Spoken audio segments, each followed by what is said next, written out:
The Hare and the Moon, a Buddhist story. Long ago, there was a wise and gentle hare who lived in a wood at the foot of a mountain. Now, a hare is a rabbit. The hare was kind and thoughtful. He always cared for everyone, even the tiniest beetle in the wood. The other animals loved to gather around and listen to his stories and learn his wise ways, especially his friends, Monkey, Jackal, and Otter. One night, as the four friends sat under the starry sky, Hare looked up and smiled.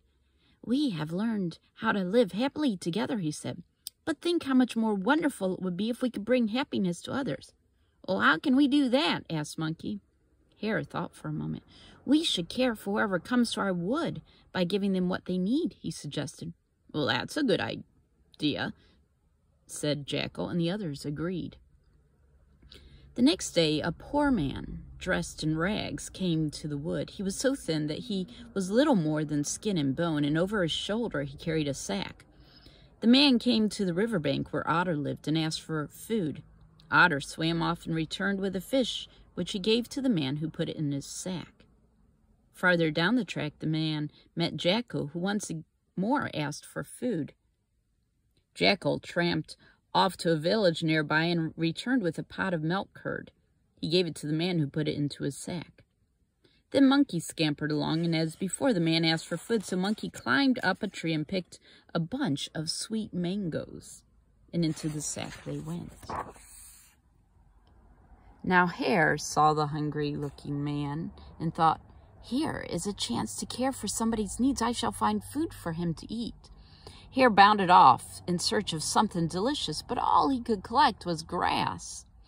"Even a hungry man won't eat grass," he thought sadly. "If only I could bring beans or rice."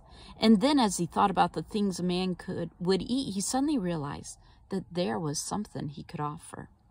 Hare returned to the man who was gathering sticks to make a fire and watched as he unwrapped his bundle and pulled out a cooking pot which he hung from a pole over the flames. Before long, the pot was bubbling, and the smell of fish cooking brought the other animals close, and Hare stepped forward. "I see you are hungry and need food," he said. "But I have no beans or rice to give you. Instead, I offer myself, for I know a man will eat a hare from his pot." And with these words, he shook his fur to make sure there were no insects in his coat, and then sprang forward into the cooking pot. At once, the pot and the fire disappeared, and to Hare's surprise, he landed not in the boiling water, but in the arms of the man. The other animals watched in astonishment.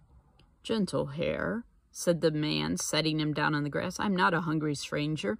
I'm the Lord of the heaven above the mountain. I heard about your generosity and came to see if what I heard was true." "It is true," said Hare's friends. "Hare is the kindest creature in the wood."